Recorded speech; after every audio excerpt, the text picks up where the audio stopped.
All right, it's time for world politics. And of course, all kinds of things are happening in the political landscape, including the fact that none other than Donald Trump won the Iowa caucus. And now we've got to figure out what's going on in that situation and what's going to be happening as we go further into the elections. Right now, it looks like everybody is thinking that we're heading toward a rematch of the last election. So it could be Biden against Trump and all in that kind of way. So it'll be interesting to see what happens and whether that is the case or not the case. And of course, there are a number of things that are happening in the world and around world issues and all in that space, including some politics from other parts of the country as well. As a matter of fact, I heard that a New Zealand, and I was hoping that Shaquille might come in here and be able to tell us a little bit about it, but a New Zealand politician got in trouble for shoplifting of all things, and they have had to leave their job and all in that space. So that is something that I saw in the news that was of quite interest and all along those lines. And then I had seen something about something that gets talked about quite often here in the United States, but it's talked about in other countries as well. And I know it's something that one of our founders is very much interested in, just like Steve Rao is very much interested in it, and that is the fate of the tech industry and how that even plays in politics. Because apparently the Israel cabinet on Monday approved a stimulus package to boost the country's tech industry and elevate it while it's been kind of like stalling because of what was going on and everything, because they were definitely on the march to being a global tech hub. But then there's been the impact of the war, a lot of pushback against their leader around judicial reform and a number of other things. But apparently the high-tech sector in Israel drives their economy and accounts for 12% of their employment and more than half of Israel's exports and 25% of their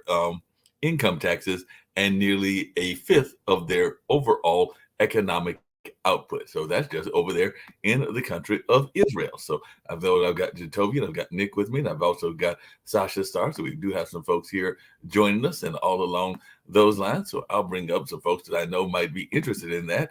That being definitely one of our founders, Kim Calhoun, as well as Jatovia, who's in that tech field. And of course, I've got Sasha as well. But that was something that I found interesting, and I had meant to bring it up on World Edition as well. But I did not realize how big of a sector tech was in Israel. But apparently there is a big push in the Israeli cabinet to kind of get some money going in that space and to make it a thriving hub. We know that India is a hub, the U.S. is a hub, and apparently India is trying to be a global tech giant as well. And they approved a stimulus package to help boost their tech industry. But you're more in the investment than I am. So are there any particular companies that are very big in tech that are Israeli based and everything along those lines? And were you at all surprised by this stimulus package to boost that country's tech industry?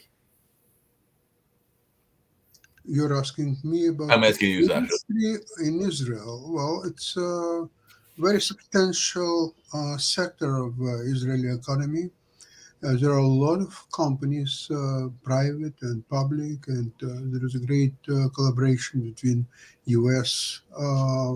Technology companies and financial companies, stock market. There are a lot of Israeli companies that are listed on mostly Nasdaq. Some probably on New York Stock Exchange. I'm not aware of that, but this is. I wish I would be prepared more. If you want to make a special program about Israeli high-tech sector, that would be a different Well, story. we'll plan on that in the future. Right now, we're just doing a light conversation Right. about it, but that would be a really good deep dive, especially with Sierra Week coming up. Mhm. And that would be another one, Sasha, if you want to kind of focus on that too, is the gas and oil industry, because we do plan on being there at the World Leaders Conference for gas, oil, and energy this year. So, yeah, I mean, but tech is also a big player in that meeting as well.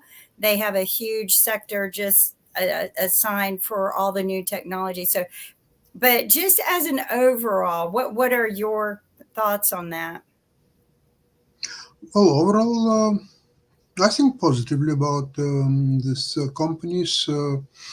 You have to actually go from company to company. It's very hard to say that all of them are successful and all of them are on a breakthrough in industry, one or another. Um, it's You have to be really knowledgeable to qualify a company from company to company. But overall, the overall thinking is that this is sector is very well to do, well financed, well founded. A lot of companies are being listed, and especially a lot of security companies. Off my head, I can tell you about few companies listed on Nasdaq, like I think CrowdStrike, and a few other security companies which are very highly esteemed, and their stock is doing very well. I can tell you that.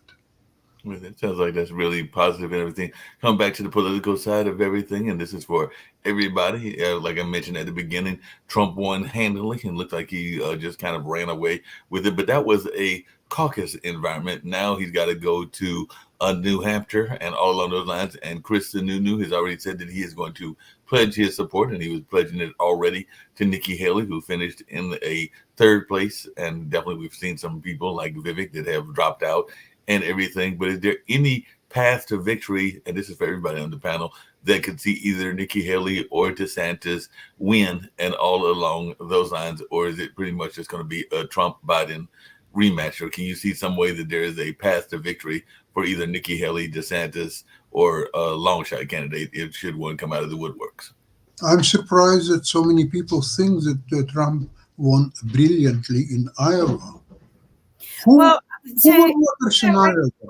Do you know?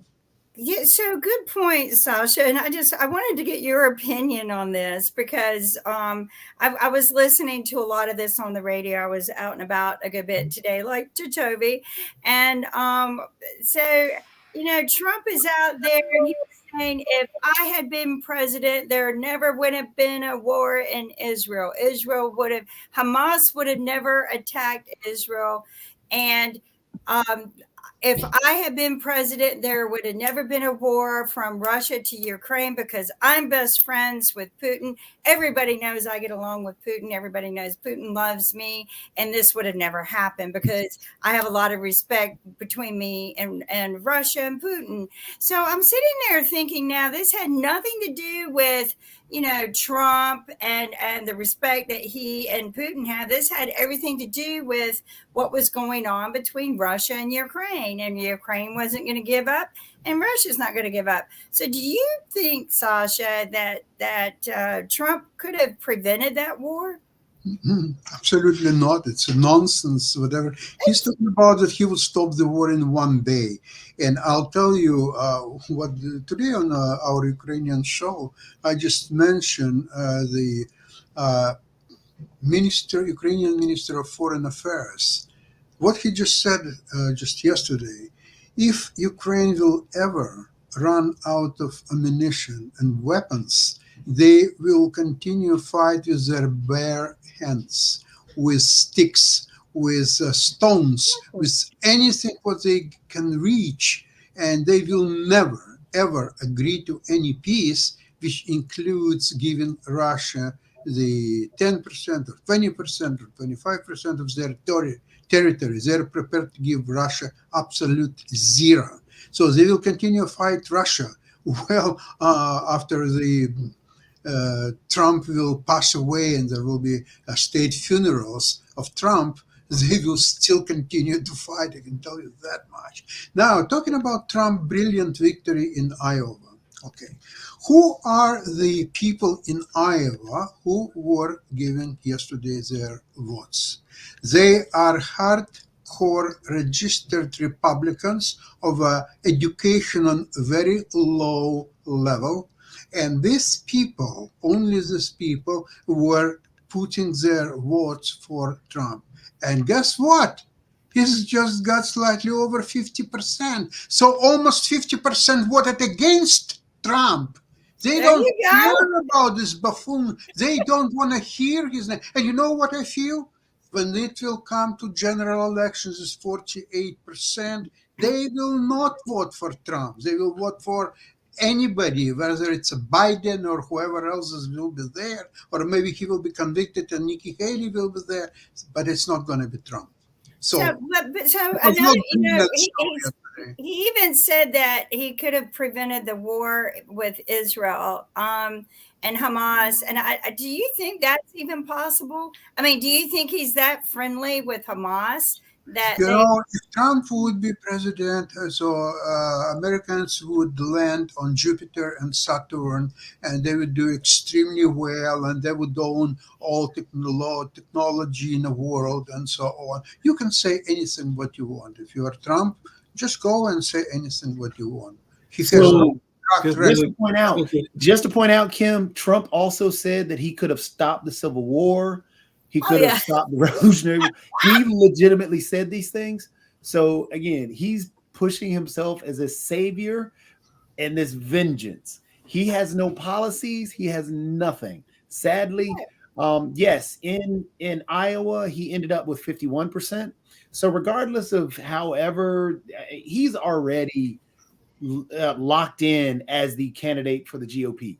And it doesn't matter. He'll be the next president. But I you mean, keep saying that, Nick. Was that for the prison? Well, prisons honestly, or Nick, GOP? there was a poll. There was actually Toby, just a recent poll Hear that me. more than President 50% Trump. of Nikki Haley's voters or caucus goers already said that they would vote for Biden over Trump. But the problem is, Doesn't again, matter. we right now have such a diehard cult-like base behind Trump. And it's just sad that people vote for this man. But you tell me, and I'm probably gonna get myself in trouble with the network and certain people that like to listen to our network here and everything. But there is a core group of the Trump supporters that is very adamant, and they have got a little bit of a playbook that they're playing, and all along those lines. And that is to play to the evangelical Christians and all along those lines. And I mean, you can even look at what literally the candidate from North Carolina for lieutenant governor said. And he said this not about any minority group, even though he has said some interesting words about minority groups, but he actually said it about his opponents on the Republican side. He literally said that don't worry because the horns of the bells of justice would be coming ringing from Jesus Christ himself. That's literally almost what he said and everything. And he made it this point that this is how he was going to deal with those that were going against him, even in his own party, that being the current lieutenant governor that wants to be governor. So I was just wondering, is this part of the playbook that they're using, which is to go and target some of the evangelical right and all in that? Because the Christian evangelicals are a very powerful block, and I was shocked when I heard the quote that Mr. Robinson had, which is basically he was calling out that kind of Revelations conversation about Jesus coming to rescue, and that's the only way that that's when he would pay attention to his own opponents and everything, when Jesus Christ himself came and had them answer for whatever injustice he felt they had. But I just wanted y'all's take on that, because I was just amazed when I heard this quote, and I probably paraphrased it to a certain degree, but it was the core of what he said. Jacoby? Think about this was a in a response to, because you paraphrased the quote, which was, but it was still the context of the meaning was there. Mm-hmm. However, I saw an actual meme that actually responded to that. That was hilarious. Is that the evangelical Christians have been warning people so much about the Antichrist that they've turned around and voted for him. Because if you think about everything that Trump stands for, one, the dude has been divorced multiple times, which is against the religion itself. The dude has cheated on his wife, his pregnant wife, against the religion itself. He has never read the Bible, proof by what he has actually said himself. So he doesn't even go to church, which is actually documented. No! He runs casinos. And, I mean, it's just everything about him is antithetical to what the evangelical is supposed to be. A little correction there. He is so pathetically bad that Las Vegas won't let him have casinos. He's banned from having casinos in Las Vegas. So I just want to correct that. He does have the Trump Towers there. I will say they are absolutely very beautiful, but no casinos. He's not allowed to have them in Vegas. I'm not sure about Jersey, but maybe the whole United States, because they just said that, he's not allowed. He broke all the rules. So he's a rule breaker. But hey, you know what? The GOP voted for him. That's the good old prison system there for you. GOP, as Nick would do, right? The good old boy. The poor old boy. The good old boy. So anyway, hello, Shaq. How are you doing all the way from Australia? What's going on down there? That's what I was going to ask him, because definitely I know that you've got some friends in that community. And like I said, ironically, I have some friends in that community as well and everything. But I was somewhat surprised by that remark that Mr. Robinson made and everything. But I have said for a while, just like it was with the Reagan election, that evangelical bloc could be a very important bloc. But I was wondering your take on that, is one that talks to members of that bloc on a fairly regular basis, more regular than I do, but I do have some friends in that community, Shaquille. I just wanted your thoughts on the evangelical community and its impact on this next election. Well, I think any big group, good morning or good afternoon, Kim, and everybody else. Look, I think any big group of people have the ability to sway elections, but I don't think that evangelical Christians are a voting bloc that just vote in one direction. I think that they have different needs and different desires, but I think that there is a commonality in that group where they often vote in similar ways because they have similar ideas on things, and certainly they tend to sit more on the conservative side of the political aisle. I'm not going to go into whether Trump is the Antichrist or Hitler or anything like that, because I think that it's that kind of rhetoric which hardens the people that are on the Trump side. They're tired of being labelled these sorts of things, and they're tired of having the leader that they think is the best person to represent their views labelled in that way. So I think that sort of Trump bashing is not helpful, in the same way that it's not helpful for people on the right to call the people who support the Democrats lunatics or traitors to the country and that sort of thing. So I'm not going to join you on that. That's not. Shaquille, I have some good news for you, because I actually have as Kim knows, I reach out to different guests, and one of the guests actually brings up your point, and I think they're scheduled to be on, I want to say it might be later this month, or if not, definitely in February. But they say what you actually bring up a couple of times, which is that we need to be, and I think even Toby's brought up, we need to be more empathetic to different causes, and that terms like libtard and some of the terms that are used against those that are on the conservative side is part of the issue. So this gentleman will be coming on to talk about how a lot of this rhetoric is what is hurting the elections and hurting people in general, both around the world and just in general. So when I reached out to him, I actually thought about some of our past shows and some of our past conversations. So I'm hoping that he'll be on very shortly, because he's written a book about that, about the way that language influences the way that we handle things. I think language is everything of the way we handle things, because it's the way we communicate. Right. And we just need to be a little more aware of how we communicate, and maybe communicate a little bit better, as we're finding out as what happened there on the border in Texas. There's just a total lack of respect and communications going on, and a lack of respect for humanity. So, hopefully that we will start picking up on that, and maybe we'll start getting leaders that will start working on that as well, and influencing it and promoting it, because we certainly haven't had any leaders recently in the last 10 years that really emphasize on the empathy factor. Maybe Obama, he was still in the 10. But after Obama, we've really lost a lot of empathy in the United States. I mean, when you look at the first executive order that President Trump signed, does anyone know what that was? It lacked 100% empathy and understanding of, all of the things that I think Obama was trying to put in place. And not that Obama was perfect, because certainly a lot of things that he did were not perfect either. So, we need to do, the people, they work for us, and we forget that. They make us bow down to them, but they work for us, and they make us fear them. And we're losing that perspective. We've lost that perspective. And we need to bring it back. And we need to demand that they start doing their job for us. And they don't need to be shutting down. They need to be behaving a little bit better. And that's what we need to be doing. Kim, just to tag into that is exactly what's going on. And the bow broke. It wasn't Trump that broke the bow.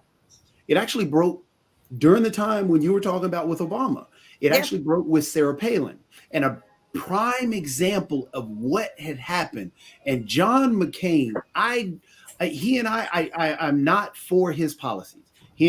But he was a very honorable person. It was sad when he died. The man stood up, and one of the prime examples showing when the bow broke and what you're talking about is when he had to stand up against somebody who was demonizing those in the Muslim community, calling Obama a Muslim and he's a terrorist and all this, as if all Muslims were terrorists. And Obama was a part of this. The religion is not a part of the presidency. No, it doesn't matter if you swear on the Bible, the Quran, or even a stack of comic books. That is not a the Bible is not a requirement to swear upon. Yet when Sarah Palin started demonizing and doing a whole bunch of demonizing those individuals, and that became something that sold, and that became that new Southern strategy, which I hate, but that is what it started to become. You started yelling and feeding and grabbing votes off of people's angst and people's anger so much, and that is what, I hate to say it, that is what Trump learned, and that's what that base started pushing. And if you look at it right now, the vengeance that he's putting out, and I completely agree that we should not be attacking each other and calling each other so many names.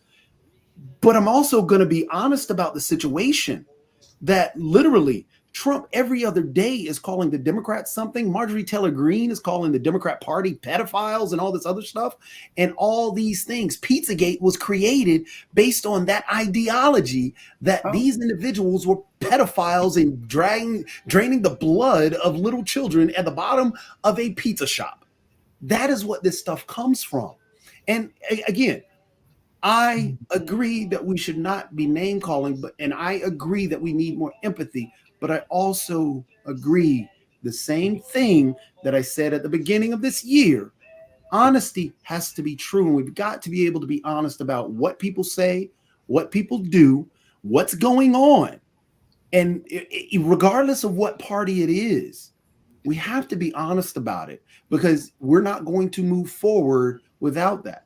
Like when Rashida Tlaib had her issues, as I told Lee, it is best that she would learn and understand what she's saying does create a problem. That's being honest about that situation. It is understandable for people to get upset at Hillary Clinton about the deplorables comment. However, they didn't even listen to what the deplorables comment was, because she wasn't labeling everybody. But then Trump comes back and says something whole.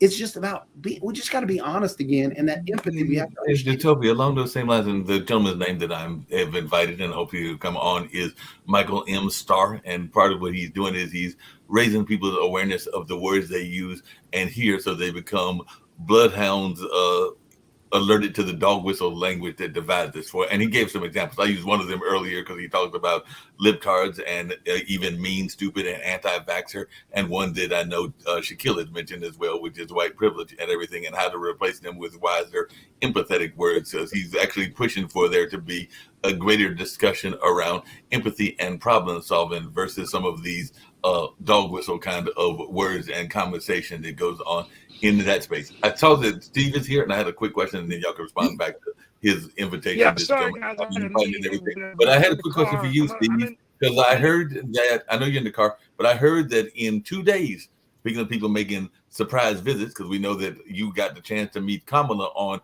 last week, and I just heard, because I get news release that Mr. Biden is going to come to talk about innovation. So they have definitely made North Carolina a campaign center and everything, because he's supposed to come on Thursday, the day after tomorrow. So I was wondering, do you know where he's going to be in the Triangle? Because apparently he's coming to the Triangle.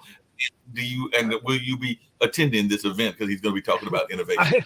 Well, nobody knows. I mean, I'm waiting to hear back. I mean, I think nobody really knows where he's going to be. And so it's kind of it's almost like you just never know. Like I never knew I was going to be Kamala, and I got a call saying, we want you to come. So I guess we'll know more in another day or two, right? I mean, I'm hoping I can go, but I think he's going to be talking about the ARP Act, right? A little bit. Yeah, a lot of it's going to be around innovation and around that act, the CHIP Act, and a number of other things, because he's very big on innovations and thinks that innovation push can help him carry this state and all along those lines. But yeah, that's what he's going to be pushing, is a lot of what's going on in that innovation space. And I know that even at the Davos conference, the Chinese, I think it was one of their ministers or politicians, was talking about how innovation can be used as a divisive factor. So he was actually urging it not to be used as a division between the countries that are first world and second and third world and everything. So I don't know if you got any thoughts, or even Shaquille. Yeah, well, to be honest with you, and this sounds silly, I'd love to meet but I would like to just go to listen and to learn about it. And, because I've gotten so many pictures with them at this point, I don't even know if it's worth. I mean, part of the problem with these events, it is literally, it takes an all day to go. I mean, you got to get there in the morning. You got to go through security. Then you don't even know when he's arriving. You're sitting there for 3 hours. Then after the event, you got to wait another 2 hours. So you're gone 9 hours. It's a big ordeal. So hopefully they'll announce more, and we can see what he's doing. This won't be his first visit. He'll be back a number of times, I'm assuming, across the state. But I'm hoping that, Mark, if I can get us in, I'll get us in. I'm just waiting to hear from the White House. So I'm going to be shooting some emails tonight. Work my magic. Right. Yeah, see if you can't work something. Yeah, I'll look and see. I'm getting, when I get to my house, I'm going to go back up to my room and get on here so I can see everyone. But what I was going to talk about today, I had a meeting that went over. It's just amazing that we're looking towards a Trump-Biden rematch. And, I'd like to get the audience's opinion about why you think this is happening. I think Shaquille Latimer brought up a good point today on the World Edition show, that it's really been a marketing issue for Biden, and that, he hasn't really been talking about some of the things that he's done as president, and the messaging has been kind of off. And before you know it, we're here, 2024, and, it doesn't look like we're heading into a recession. He does have some things he can talk to in terms of infrastructure, but now it's like, okay, well, why you deserve 4 more years? And he hasn't really been talking about it. But Steve, he's not talking about it, or the people aren't listening? Because I just mentioned it when I found out on that news release that I got earlier today about his speech and the speech around innovation. I've heard him talk about innovation several times. I've heard him talk about AI several times, but I don't know that people are listening. Me and Kim were actually talking earlier today about how a lot of people are very much, and I've said it several times on the show, that they are so stuck on their PACs and their interest groups that a lot of times they are only voting according to what those people tell them, and they're not on their own research. Let me take an answer to that question, and I'm going to kick it back to Shaquille and you guys, and I'm going to be on in about 5 minutes. But the bottom line is this. Mark, the reason they might not be tuning into the question is because the president, I think, has been kind of all over the place. So much of the focus on democracy, rather than, okay, I'm the president. This is how many jobs we've created through the CHIPS Act. I'm the president. This is the amount of infrastructure we've invested.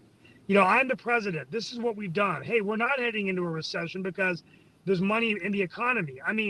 The people of America saved their money. They didn't spend all the $3 trillion. The point I'm trying to make is he hasn't really given people a reason to listen, because as a Democrat, I think a lot of the argument's been about race, it's been about gender, it's been about transgender, it's been about more of these woke issues, and people haven't been tuning into that. And now he's waiting until 2024 to come in and say, well, I want to talk about jobs and innovation. So anyway, I hope that answers your question. I think people are willing to listen, but you're the president of the United States, and I think people want to know, what have you done for this country? Are we better off now than we were 4 years ago? And Joe Biden has more experience in U.S. government than all other politicians and presidents and ex-presidents and vice presidents I'll be right back, guys, in 2 minutes.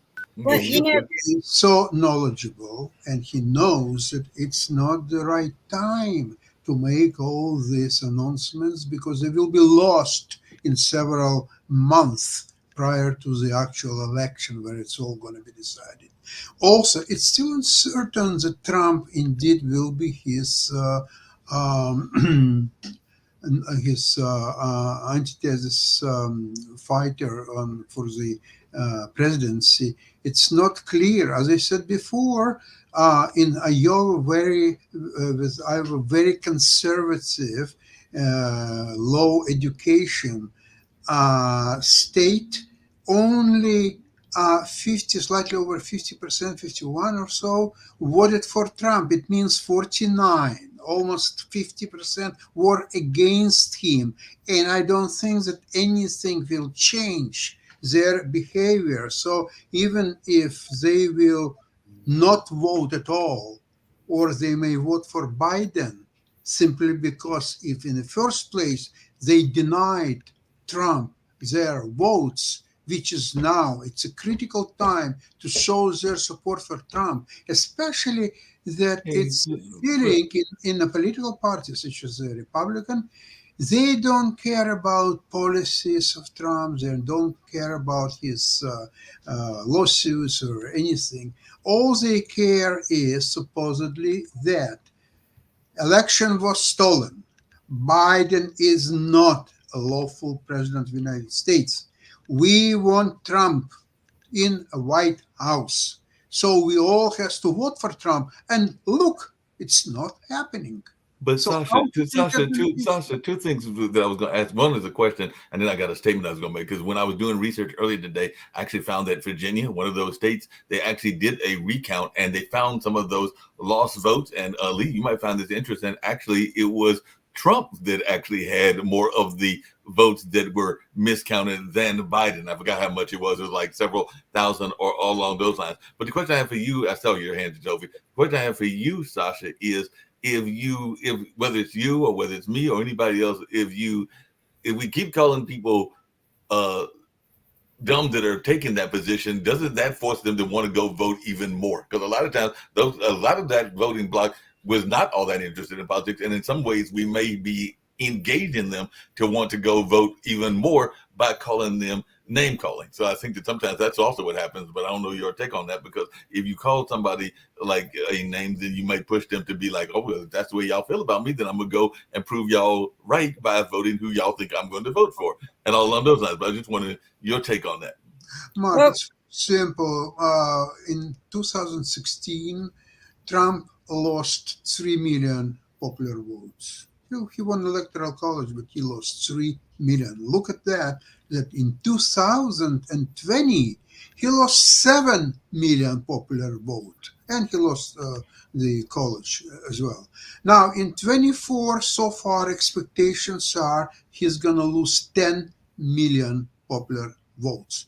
Doesn't matter, he probably will win electoral college, or maybe he will not win the electoral college. But his popularity among average American voter is getting lower and lower and lower, and only his diehard Republicans who believe that election was stolen, let's America make America great again, and all this nonsense, they will vote for him. But how many people we are talking about? We are talking about 30+%. And all the rest is Democrats. All the rest are independents. And what's happened with independents will decide the election. That's 100% right. Well, and I think, I would like to hear Jatovi. What do you have to say? Now, before Toby, I also want to introduce, because we do have somebody that's worked on the Democratic campaigns, and she's joined us after a long time not being here, but Kelly's here. So Kelly, glad that you were able to join us, and hopefully you'll have some insights around the election as well, particularly the Iowa caucus. But Jatovi, your thoughts on what's going on? So I was going to disagree with Sasha just a little bit. We cannot go into the idea that it's just going to be his hardcore base and then that the independents will only slide to. The problem that the two issues that Biden has, because I think Biden has done a great job as president. He's not bombastic. He's been, when you watch as an analogy, when you watch any sport, the person that you do not want to have as the forefront of that sport is the referee. That's what the president is. So in any society, we don't want to sit here and bombastically say, hey, because that was what Trump was great at. We were proud of Obama, but he still wasn't out front as much as Trump is. And right now we're getting our society is turning into a passion behind the individual, the influencer. And that influencer right now is Trump. And I'll give it to him. His messaging is out there. The GOP has always been great at messaging. And so they have always been able to motivate their base based on their messaging. And they hold on to that messaging. They say it so many times and repeat it, and their base repeats it back. And they don't have anything after that. And don't get me wrong, I'm not saying that their base is stupid or their base is dumb or anything, because there are a lot of intelligent people that are on the Republican ticket and that are Republican. But the problem is right now, the problem for Biden, the two problems is that the Democrat base is not motivated, as motivated and jumping on the Biden bandwagon as they should be, even though they're not recognizing how much he has done. And his age. A lot of people are coming down on that's something that he can't change, is his age. Outside of that, yes, he can get people more motivated and start to get people behind him by having his surrogates get out there. So in 2016, the independents broke for Trump. In 2020, the independents, if I remember, split Trump and Biden. If it does come down to the independents again, truthfully, the way that it's looking, yes, as it fizzles out to people realizing that it's going to be Trump and Biden, I think Biden has the advantage, except for he has the disadvantage of age. And that's one thing, again, that is tough to get by, is trying to overlook that he is old. And that's what the GOP has already got instilled in everybody's mind, is that he's feeble. He can't do anything. He can't put two sentences together and blah, blah, blah. That is what the base repeats. And that is what the base keeps believing. And so it's going to be hard to get those independents to, hey, look, he can't be this mastermind behind some Ukrainian deal if he's this feeble-minded and so on. He can't be this criminal mastermind and this sleepy person at the same time. So it's just cracking that wall is going to be the tough thing for getting out. And he has to get out now, because I agree with what President Obama said when he tried to light up under. I think that's the other factor, is that this campaign is not a COVID campaign. And so I think the fact is, will he have the energy to travel all 50 states? I don't know. I mean, and Joe Biden, I mean, I'm meeting the First Lady. She's coming on the 26th, and I'm attending an event there. My partner in my firm is involved with it, but she's kicking off the president's campaign. So the First Lady is traveling a lot for the president. I met the vice president last week in Charlotte. She's traveling a lot more for the president, but will the president travel as much? It's hard when you're 83 to travel that much, but no, some 83-year-old. How many times Trump was in Iowa before this yesterday? How many times? What? How many times Trump was in Iowa prior to yesterday's? Oh, he was several times in Iowa. He canceled some appointments because of the height. Kelly, welcome to the show. Kelly Jones is here. She's a friend of mine. Kelly, do you have anything to say? I just want to hear what she has to say before we go. I want to say, first of all, thank you for having me. I was not at all surprised about Trump being a forerunner. If you talk to that audience that you really need to bring in and you need to secure the vote with, it's those people that are disengaged. Think about how many people have voted in past elections or even voted in the Obama elections that are not voting now. Those are the people that you need to engage. They're registered, they're voters, they're familiar with the process, and we're not engaging them. And so, or exciting them. And so Trump is someone who excites people. I think we're missing out on a key weapon. We're missing out on Kamala Harris in a major, major, major way. If you put Kamala up against Trump, or if you allow her to challenge him in some kind of ways, it will help Biden a great deal. It will take some of the stress off of him. But we're not. I mean, Jill Biden, she's cool, but she's not an exciting person. Kamala is exciting. I mean, I remember when they were running in the last election, just the little memes from Kamala, just the faces that she gave when she was debating. I can't remember what she was debating right now, but when she was doing the debates. And Pence. Huh? Pence, yes. Mike Pence. Sorry. Yeah. So I'm getting like Biden too.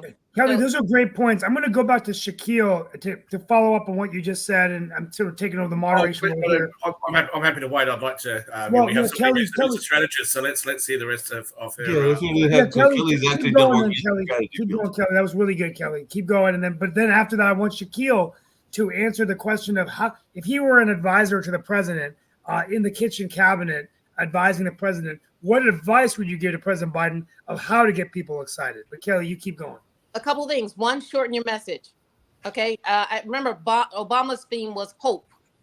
Trump's message was make America great. Generalize it and shorten it. Too many words, too confusing. People are disengaged. People are disinterested. You're not going to win them over. Second of all, bring Kamala in. Make her more of a visible factor in this. Because remember, numbers started to change for Biden when he brought in Kamala. So I think, once again, those are the two simplest things. Just really quickly, hold on a second. And this is actually something that Shaquille talks about.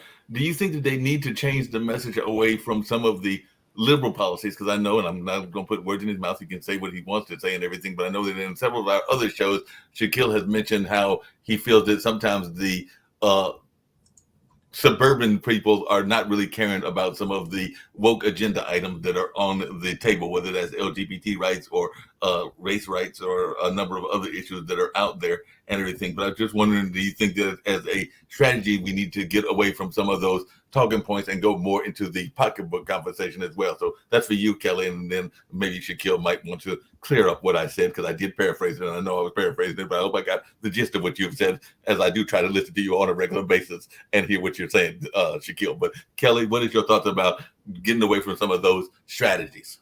As I talk to small business owners, one of the things I hear over and over again is that they prefer the Republican message.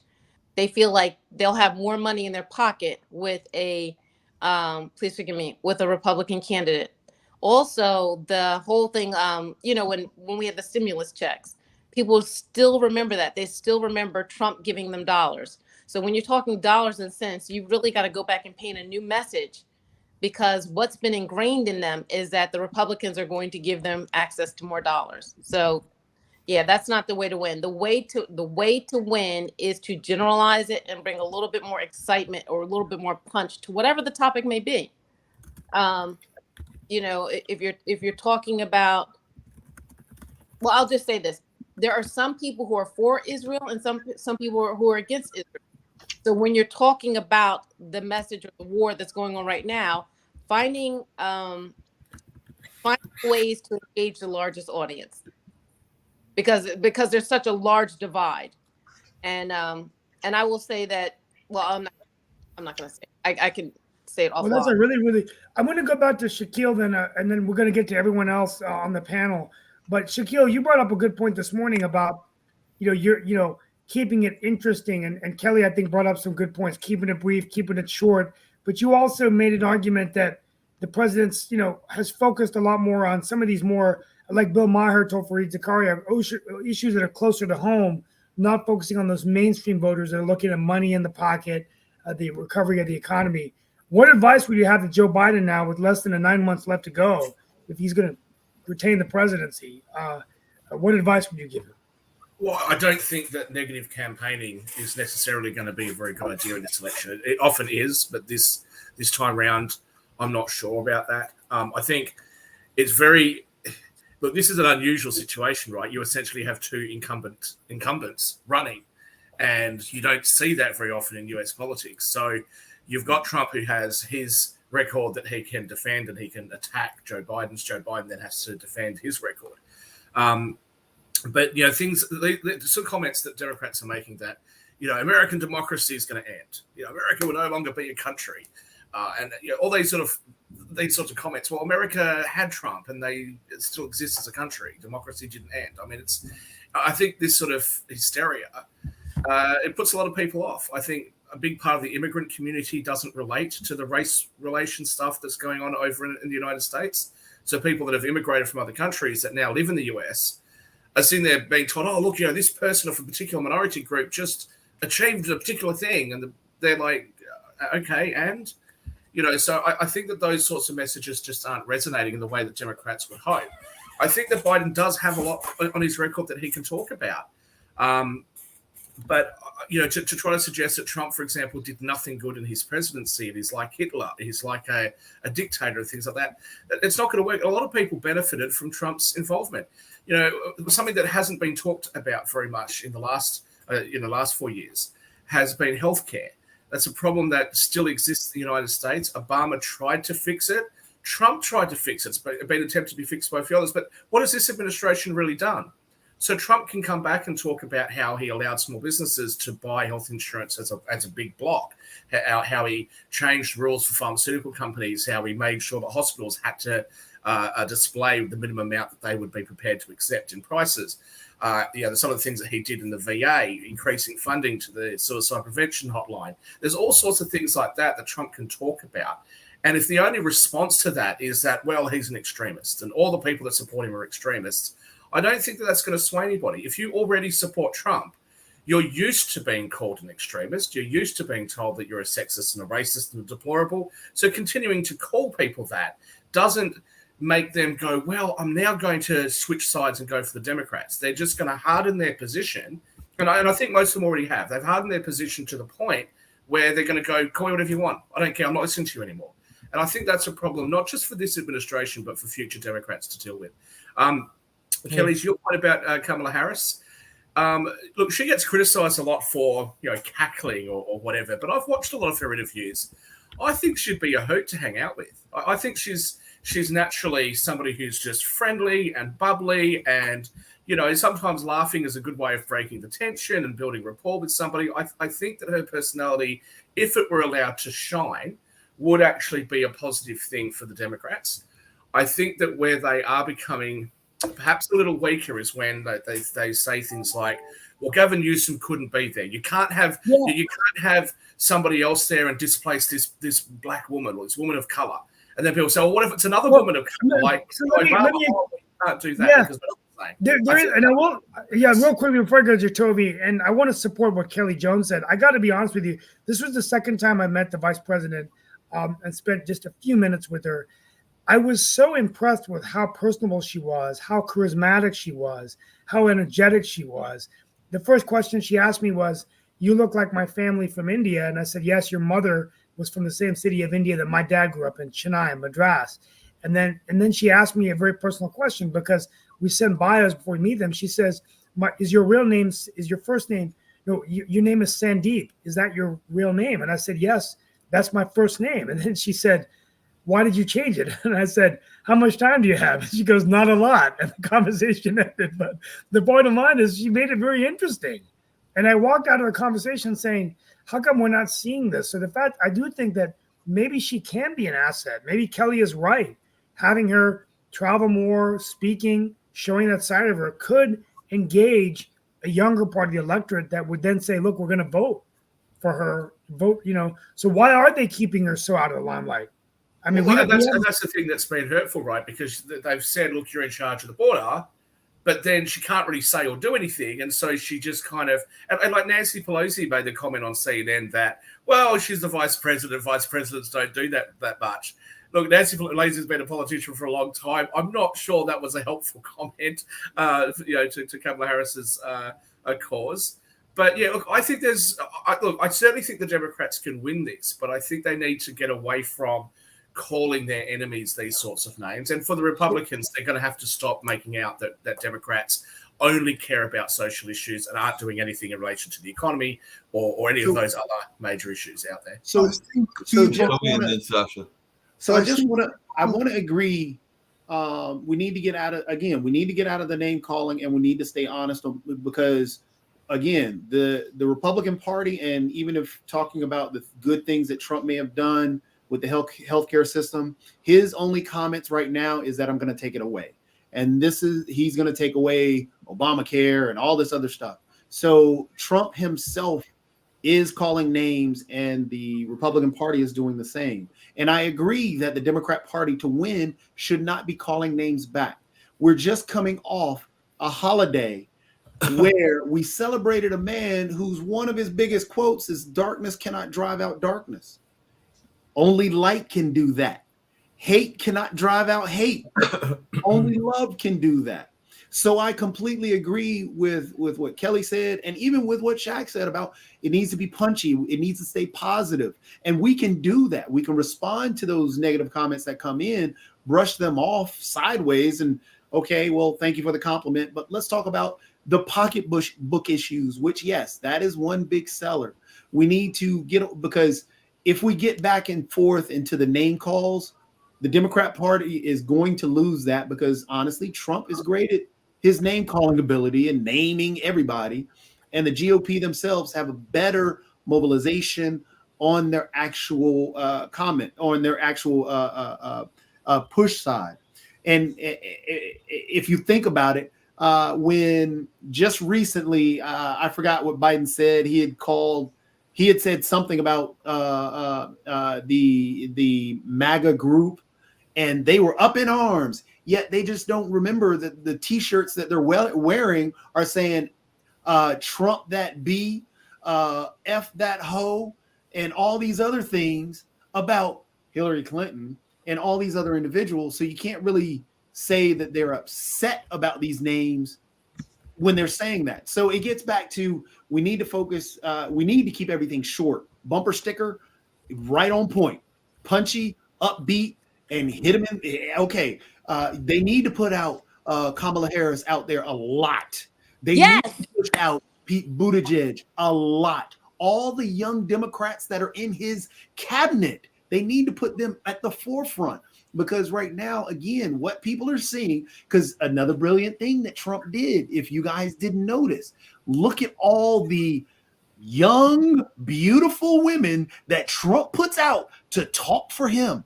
His lawyer, the only reason she actually went on TV and even said the same thing about her, how she gets ahead being beautiful because Trump yes, this is a strategy. This is something that is done and it works. But in the Democrat Party, we're not doing that. We're caught up in the nuance of things. We want the nitpicking details and go deep and think about all, but that's not what's going to work in a general election. In that general election, hit them hard. I haven't heard anything from Lee Newton Rhodes. Do you have any comments after you, Kelly? Does Lee have any comments? And then Sasha had something he wants to say.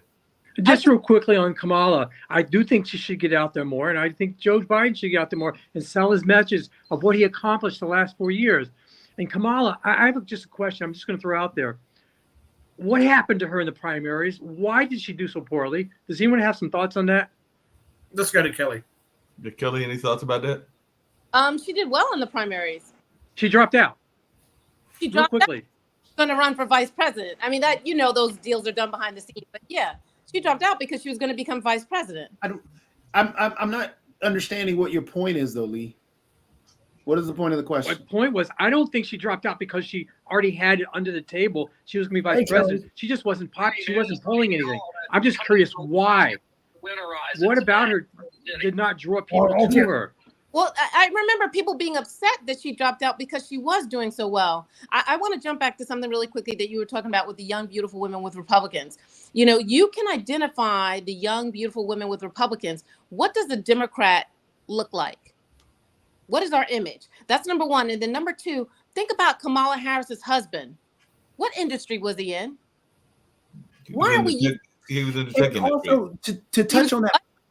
To touch on that point, Kelly, just even down that road that you're going, which is beautiful. It is the centerpiece. How, for example, like all these accomplishments, all these things, we don't in the Democrat Party, and I hate to say we, but because I think a lot, I agree with a lot of their policies. a lot of the things that are there, you're correct. There is no image. In the Republican Party, there is an image. So if I can make the comment, I The think oil. Right now, the big comment about oil, how oh well, we're not producing that much oil, and under Trump, well, you know, right now, last year we produced more oil in our history, more so than any. And What you were know, you going to say? Shit, hold on a second. if we're trying to get those people who are disengaged, we're trying to get young people, trying to get people who used to vote that didn't vote, etc. Simplify it. Just do a graph. You can just, if you do number statistics, Trump oil was this price, Biden oil is this price. The end. When I was working on Sherry's campaign, there was this phenomenal placard that the Republicans had put together, and it was like maybe 4 things. It was Ted Budd and Sherry Beasley. And number 1, I can't remember what number 1 was, but, you know, gun rights. You know, Ted is for it, Sherry's not, or whatever it is, right? The last thing on that flyer, on the just 4 things, yes, no, simple. It was girls school sports. Ted was for girls high school sports. Sherry was against it. Whether or not she was completely against it, the bottom line is, if you're in church, right, and you're disengaged in politics, and you walk by and you see that flyer, and you see that Sherry Beasley does not want your daughter to play sports, I'm getting on the phone and I'm calling 20 other people and saying, look, don't vote for Sherry because she doesn't want our girls to play sports. We've got to find something that simple, that easy, because somebody, you have like 7 seconds to capture somebody's attention. And I think, though, Kelly, that has been attempted to get the train rolling, so not only they go to the polls, but they bring their friends to the polls. See, we didn't really miss we missed the mark at the ballots, especially on election day, was let's say there were 10 groups of Republicans that came to the poll and 10 groups of Democrats that came to the poll, and that's not far off. The Republicans came 6, 7 deep. The Democrats came 1 person being dropped off by Uber or some escort service. So you've got 7 times 1 times 10.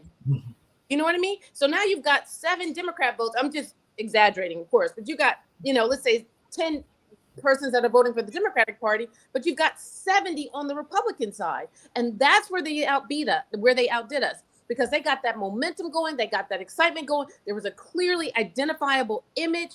Because if I'm not into politics, I don't have time to sit back and play games and figure it out. Do you know what I mean? I got 50,000 things to do. I'm going to stand in line forever waiting to vote. No, you've got to get my attention. You've got to get me excited. You've got to get me and my friends to go, and then we'll get it done. And the reason why I mentioned Kamala's husband is because he is from the music industry. So when you think about it, beforehand, when Obama was running, we had all these rap artists supporting Obama. Now you look at it, and I don't know her name, something Red. I don't know who it is, but she's a female rap artist. Red? Is it Trippie Redd? Something Red. I don't know. I'm not into rap music. But the bottom line is, she put a post out there, and I have some friends in the music industry, and they were, tweeting, passing, sharing her post, and it was completely wrong. Like everything that she said, all the facts, all the reason why she was supporting the Republican Party were wrong.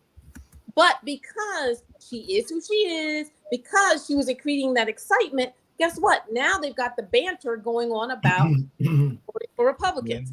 So I think that, once again, we are missing the mark. It's very flat, very dull. You don't hear people getting overly excited about anything within the Democratic Party. There's no image to follow behind. I think Kamala Harris would be a bad one. I mean, like bad, like really, really good. Hey, Kelly, I've got a great idea, and it's actually one of them people that just recently got appointed. I don't know whether she's a Democrat or a Republican, but let's say we find out that the recent Miss America, who is apparently the first officer, and she's actually a blonde woman, the first officer to become Miss America, like a Air Force officer, because I think she's also a pilot, so she's like a Top Gun. So let's say we find out that she's a Democrat. Maybe that's the kind of face that we should put out there, because she's got that kind of Miss America, pretty girl, all-American look, and apparently she's the first one that ever got appointed to that office. So maybe that's the kind of imagery that we need on the Democratic side. Honestly, imagine each state pick, let's say, 7 women. I'm just throwing an arbitrary number. 7 women who kind of had the same powerful presence, made up face, done hair, whatever it may be, or 7 women who have made up faces, but maybe one is a little bit more spunky, one is a little bit more conservative, whatever it is. But that image is like, we got our act together. You know, Democrats got their act together. You want to vote for a powerhouse, vote for a Democratic Party. We don't have to all look the same, but we all have to kind of send across the same message. And I just don't think that imaging is there. And I think that's why people can't. I think the comments that you made about putting up a sticker that says this person doesn't want your daughter to play sports. I think the Democrats have done that a little bit too much, actually. I think that's part of the reason why. Hey guys, the time is, our hour is up. I've got to leave, but I'm going to call Kimberly. But Kelly, it's been wonderful having you on the show, and it's very good to see a familiar face. Hopefully you'll come back, and this has been a very good program. I want to thank you all so much. I've got to chime off, but be back on Thursday. Thank you all so much. Be safe wherever you are. Appreciate you. Getting ready to wrap up, like you said, and everything. I think Sasha has something he wanted to say really quickly, but we can give him about another minute or two if he's still on or not. But that's what I was going to say.